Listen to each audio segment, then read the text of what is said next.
नमस्कार, मैं सुबोध पांडे। सबसे पहले मैं आपका इस एडुकेशनल चैनल में हार्दिक स्वागत करता हूं। आज मैं आपके समक्ष हिंदी जगत के श्रेष्ठ उपन्यासकार तथा कहानीकार मुंशी प्रेमचंद द्वारा रचित बड़े भाई साहब कहानी को लेकर उपस्थित हुआ हूं। एक वीडियो के रूप में मुंशी प्रेमचंद द्वारा रचित बड़े भाई साहब कहानी को मैंने दो भागों में बांटा है।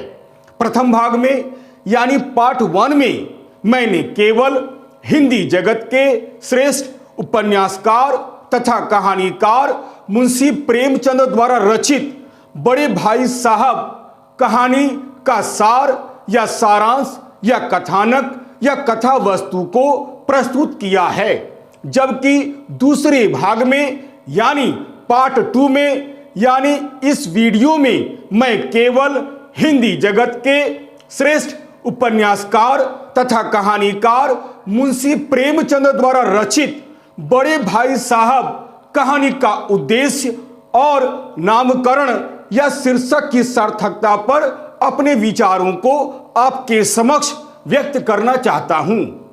कुछ भी प्रस्तुत करने से पहले मैं आपको यह याद दिला दूं कि मैं उनके द्वारा रचित दो बैलों की कथा कहानी पर वीडियो बनाते वक्त मुंशी प्रेमचंद जी का सामान्य परिचय दे चुका हूं। अतः इस वीडियो में कथा सम्राट मुंशी प्रेमचंद का सामान्य परिचय देने की कोई आवश्यकता महसूस नहीं करता हूं। अतः विद्यार्थियों से अनुरोध है कि वे उनका साहित्यिक परिचय वहीं से प्राप्त कर लें। तो आइए अब मैं आपके समक्ष हिंदी जगत के श्रेष्ठ उपन्यासकार तथा कहानीकार मुंशी प्रेमचंद द्वारा रचित बड़े भाई साहब कहानी का उद्देश्य एवं नामकरण या शीर्षक की सार्थकता पर अपने विचारों को आपके समक्ष प्रस्तुत करता हूं। ध्यान देकर सुनिएगा। कथा सम्राट मुंशी प्रेमचंद द्वारा रचित बड़े भाई साहब कहानी का उद्देश्य। मुंशी प्रेमचंद हिंदी जगत के प्रथम मौलिक उपन्यासकार तथा युग प्रवर्तक साहित्यकार रहे हैं। सच पूछा जाए तो मुंशी प्रेमचंद केवल आधुनिक हिंदी साहित्य के ही नहीं बल्कि विश्व साहित्य के महान कथाकार हैं। इन्होंने विशेषकर कथा साहित्य को जीवन का मुख्य अंग मानकर अपने रचनाओं के माध्यम से मानव जीवन की विभिन्न समस्याओं को बड़े ही सुंदर ढंग से दिखलाने का प्रयास किया है। इनके उपन्यासों एवं कहानियों में सामाजिक तथा राष्ट्रीय चेतना भरी हुई है। अतः कथा साहित्य की इन्हीं विशेषताओं के कारण विद्वानों ने इन्हें उपन्यास सम्राट तथा कहानी सम्राट के नाम से भी विभूषित किया है।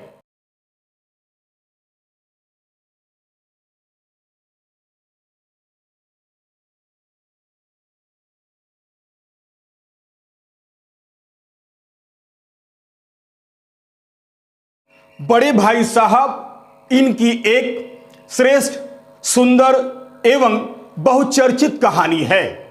यह इनकी सुप्रसिद्ध कहानियों में से एक कहानी है। दरअसल यह कहानी इनकी एक अत्यंत ही छोटी एवं साफ सुथरी तथा सरल भाषा में लिखी हुई एक मनोवैज्ञानिक कहानी है।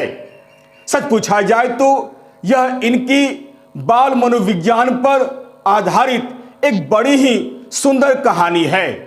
इस कहानी के माध्यम से कहानीकार ने बाल मनोविज्ञान का अत्यंत ही सूक्ष्म विश्लेषण किया है। बच्चों की मानसिक स्थिति किस प्रकार होती है, यानी बच्चों का आम तौर पर स्वभाव कैसा होता है, इस कहानी में दो बाल पात्रों के माध्यम से इसे बड़े ही सुंदर ढंग से दिखलाया गया है। अर्थात यह एक उद्देश्य प्रधान कहानी है। इस कहानी में कई महत्वपूर्ण उद्देश्य छिपे हुए हैं।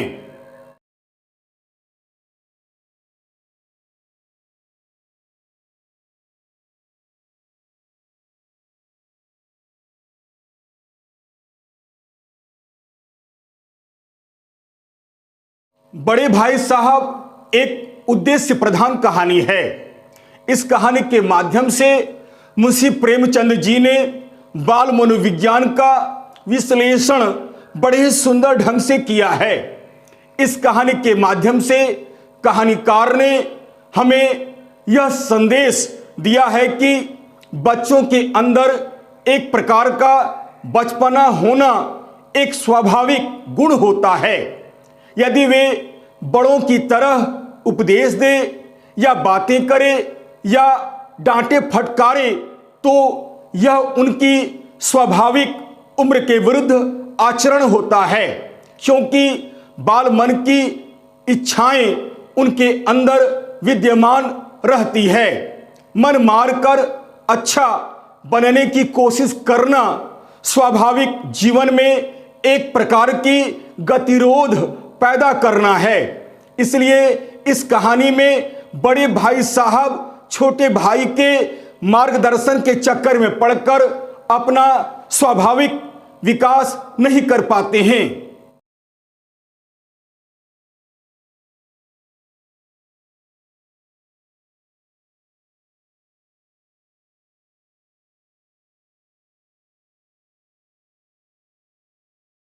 लेखक इस कहानी के माध्यम से यह भी सिद्ध करना चाहता है कि बचपन में पढ़ाई के साथ साथ खेल कूद भी आवश्यक होता है, तभी एक स्वस्थ व्यक्तित्व का विकास हो पाता है या हो सकता है।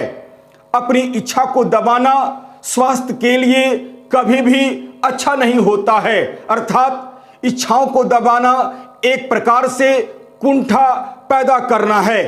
अतः कर्तव्य पालन और आदर्श स्थापित करने के चक्कर में सामान्य जीवन की दिनचर्या को कभी नहीं बदलना चाहिए।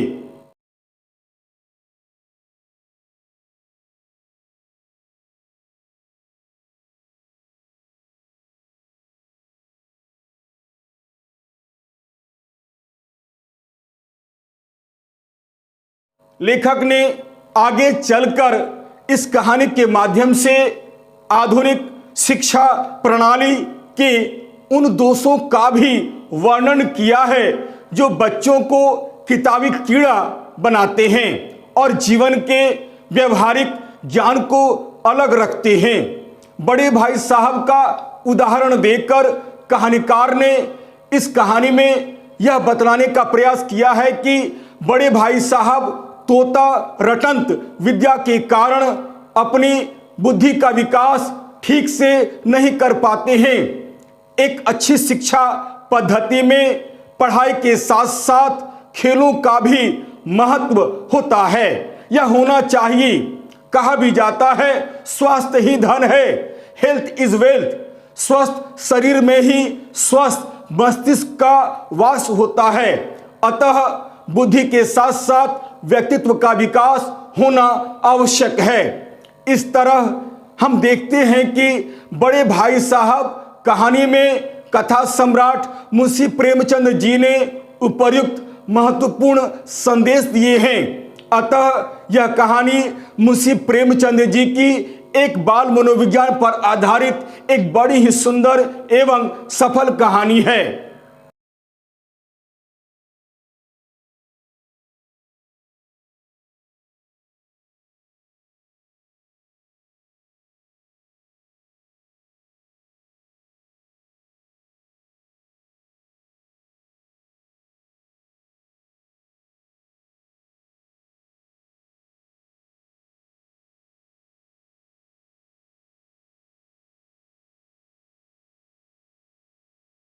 आइए अब मैं आपके समक्ष मुंशी प्रेमचंद द्वारा रचित बड़े भाई साहब कहानी का शीर्षक या नामकरण की सार्थकता पर अपने विचार आपके समक्ष प्रस्तुत करता हूं। ध्यान देकर सुनिएगा। मुंशी प्रेमचंद हिंदी जगत के प्रथम मौलिक उपन्यासकार तथा युग प्रवर्तक साहित्यकार रहे हैं। सच पूछा जाए तो मुंशी प्रेमचंद केवल आधुनिक हिंदी साहित्य के ही नहीं बल्कि विश्व साहित्य के महान कथाकार हैं। इन्होंने विशेषकर कथा साहित्य को जीवन का मुख्य अंग मानकर अपनी रचनाओं के माध्यम से मानव जीवन की विभिन्न समस्याओं को बड़े सुंदर ढंग से दिखलाने का प्रयास किया है। इनके उपन्यासों एवं कहानियों में सामाजिक तथा राष्ट्रीय चेतना भरी हुई है। कथा साहित्य की इन्हीं विशेषताओं के कारण विद्वानों ने इन्हें उपन्यास सम्राट तथा कहानी सम्राट के नाम से भी विभूषित किया है।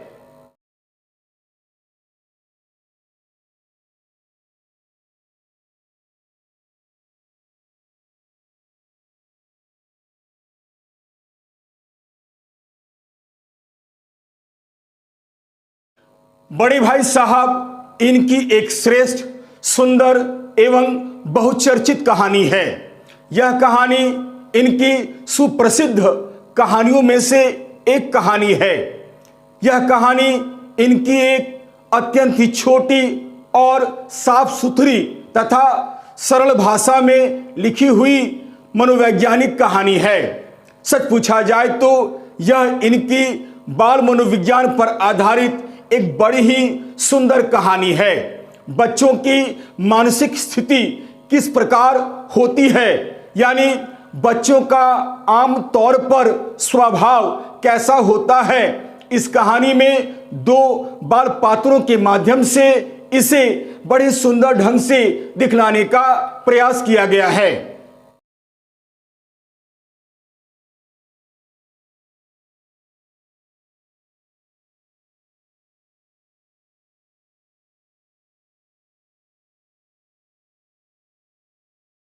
शीर्षक या नामकरण की दृष्टि से बड़े भाई साहब एक बहुत ही सुंदर एवं सफल कहानी है।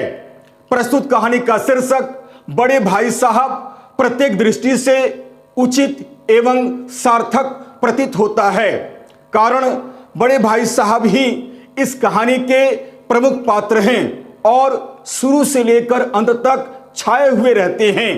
तो आइए अब इस कहानी का शीर्षक बड़े भाई साहब कितना उचित और सार्थक प्रतीत होता है, इसे समझने के लिए मैं इस कहानी के सार को आपके समक्ष संक्षेप में प्रस्तुत करने का प्रयास करता हूं।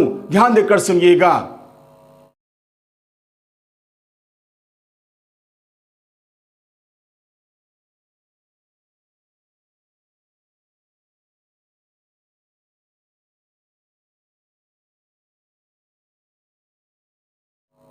इस कहानी में यानी बड़े भाई साहब कहानी में दो ही पात्र हैं।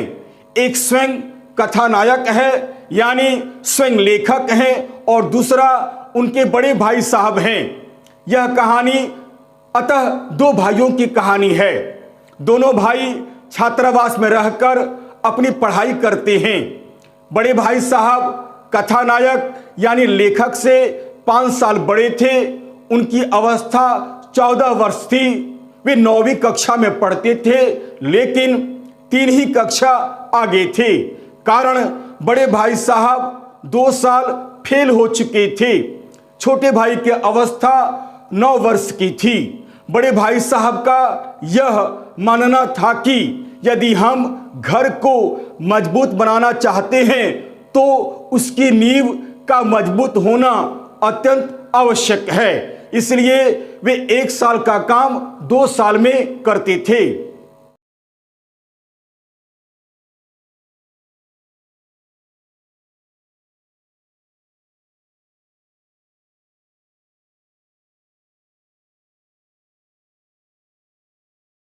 हमेशा पढ़ते रहना उनकी यानी बड़े भाई साहब की आदत थी। वे कभी कभी चित्रकारी भी किया करते थे। उम्र में बड़े होने के कारण बड़े भाई साहब छोटे भाई की निगरानी करना, डांट डपट करना अपना परम धर्म समझते थे। परंतु कथानायक यानी छोटे भाई की स्थिति कुछ दूसरी ही थी।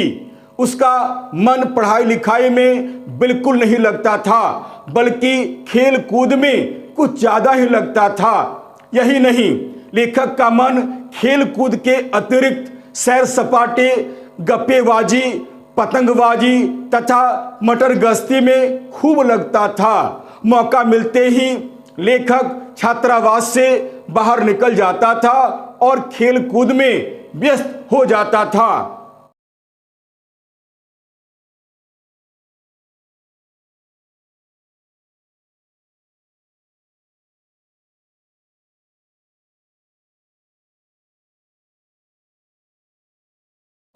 आयु में 5 वर्ष का अंतर होने के कारण बड़े भाई साहब छोटे भाई को हमेशा उसकी गलतियों के लिए डांटते रहते थे, नसीहतें देते रहते थे।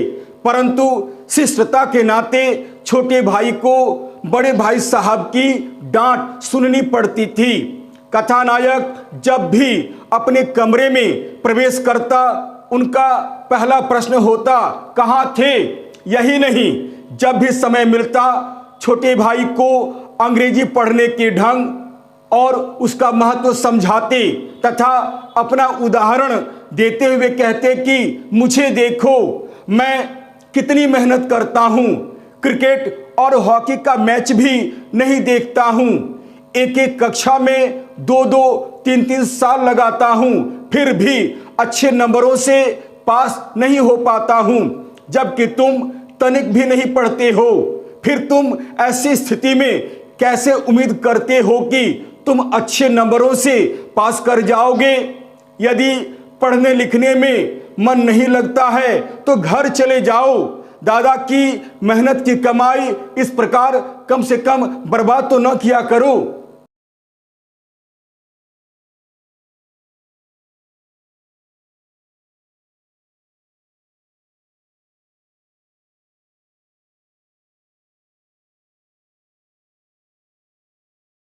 बड़े भाई साहब के लंबे चौड़े उपदेशों को सुनकर कथानायक का मन बहुत उदास हो जाता था। उन उपदेशों का प्रभाव कुछ समय तक तो अवश्य रहता था। मन में ऐसा विचार आता कि मैं भी अपने बड़े भाई साहब की तरह खूब मेहनत करूंगा, और तुरंत टाइम टेबल भी बन जाता था, परंतु उस पर अमल नहीं कर पाता था। पहले ही दिन से उसकी अनदेखी शुरू हो जाती थी। हमेशा उसका मन खेल के मैदान की ओर ही चला जाता था और वह चोरी छिपे खेल के मैदान में पहुंच भी जाता था और खेलता भी था। बड़े भाई साहब की डांट तथा नसीहतें छोटे भाई साहब को नंगी तलवार के समान लगती थी, परंतु खेलना कभी नहीं छूटता था।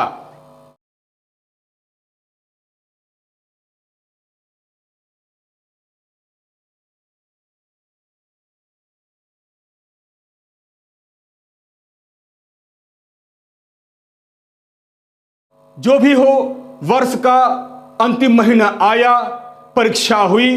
बड़े भाई साहब फेल हो गए और छोटा भाई साहब केवल पास ही नहीं हुआ बल्कि दर्जे में प्रथम भी आया। दोनों भाइयों में अब केवल 2 साल का अंतर रह गया था।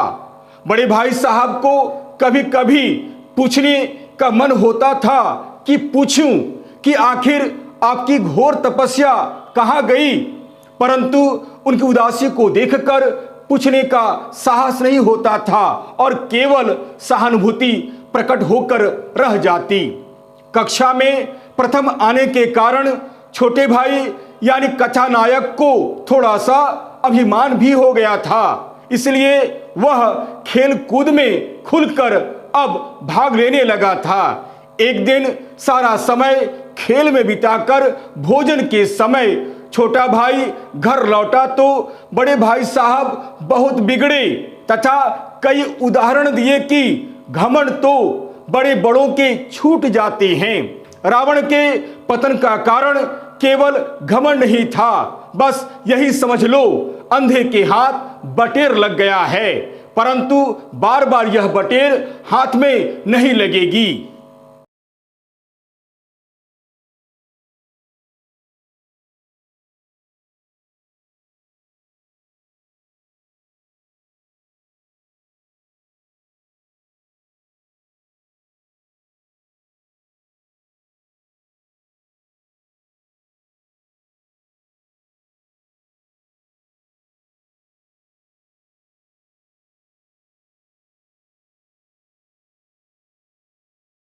बड़े भाई साहब ने फिर बताया कि पढ़ाई लिखाई करना इतना सहज नहीं है।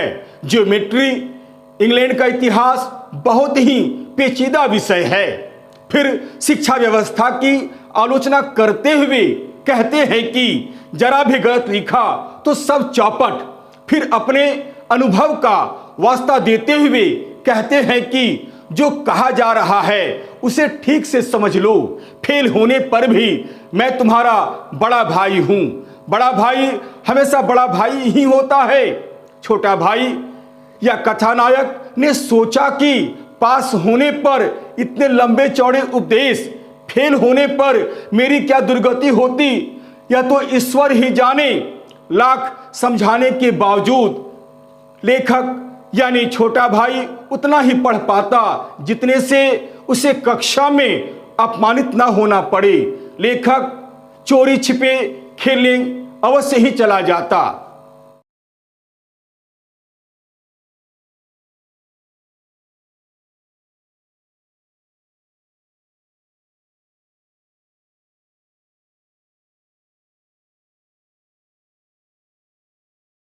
इस बार सालाना परीक्षा में फिर बड़े भाई साहब फेल हो गए।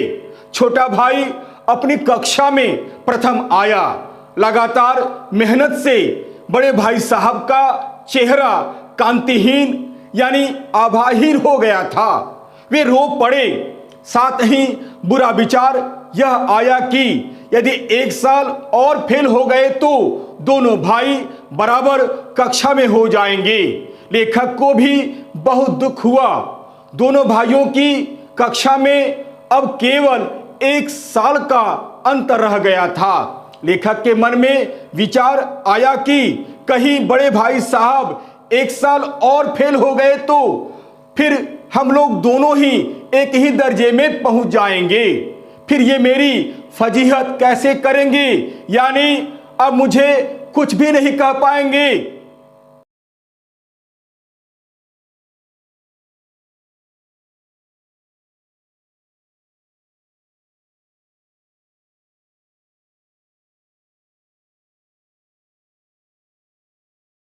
फेल हो जाने पर बड़े भाई साहब कुछ नरम हो गए थे। उन्हें लगा कि अब लेखक को डांटने का मेरा कोई अधिकार नहीं है। परिणाम यह हुआ कि कथानायक और भी अधिक अभिमानी हो गया। अब ऐसा उसे विश्वास हो गया था कि वह पढ़े या न पढ़े पास तो अवश्य हो जाएगा। अब वह पतंग भी उड़ाने लगा था। पर बड़े भाई साहब का आज भी और अभी भी आदर करता था। उनकी नजरें बचाकर ही पतंग उड़ाने चला जाता था।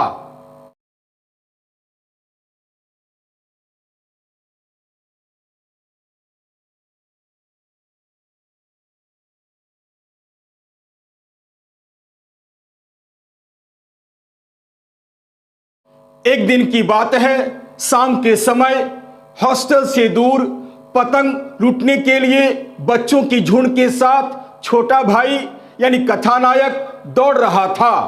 तभी अचानक उसकी मुलाकात बड़े भाई साहब के साथ हो जाती है। बस बड़े भाई साहब शुरू हो जाते हैं। पतंग लूटना तीव्र बुद्धि वाले बच्चों को कम से कम शोभा नहीं देता है। कम से कम तुम्हें अपनी पोजीशन का ख्याल तो करना चाहिए।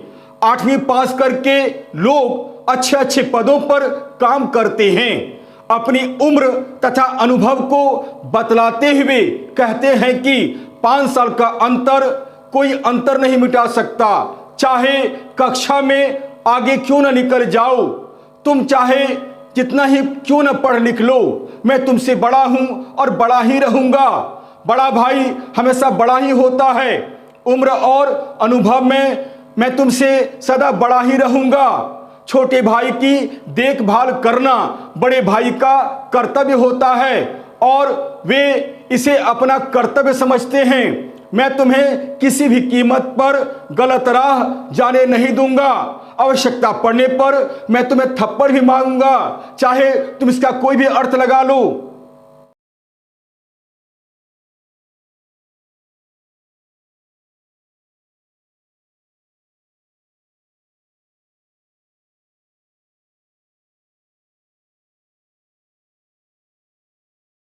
कथानायक को बड़े भाई साहब की इस युक्ति ने बहुत अधिक प्रभावित किया।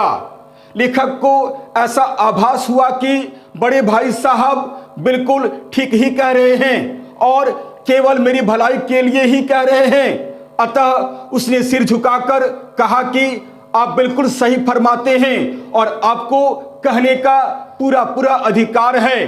बड़े भाई साहब ने लेखक को गले लगा लिया और कहा कि मैं तुम्हें कनकौवे यानी पतंग उड़ाने से बिल्कुल नहीं रोकता।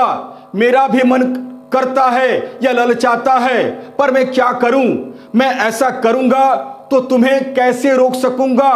उसी समय एक कनकौवा उड़ता हुआ उनके ऊपर से गुजरता है। बड़े भाई साहब लंबे तो थे ही, उछलकर उसकी डोर पकड़ लेते हैं और बेतहाशा हॉस्टल की ओर दौड़ने लगते हैं। कथानायक भी उनके पीछे पीछे दौड़ता हुआ हॉस्टल की ओर चला जाता है। यह कहानी यहीं समाप्त हो जाती है। अतः यह शीर्षक या नामकरण बड़े भाई साहब प्रत्येक दृष्टि से एक बहुत ही सुंदर, सफल एवं सार्थक शीर्षक है। पूरी कहानी बड़े भाई साहब के ही चारों ओर घूमते हुए दिखलाई देती है, कारण बड़े भाई साहब ही इस कहानी के प्रमुख पात्र हैं और शुरू से लेकर अंत तक छाए हुए रहते हैं। निस्संदेह प्रस्तुत कहानी का शीर्षक बड़े भाई साहब प्रत्येक दृष्टि से उचित एवं सार्थक प्रतीत होता है।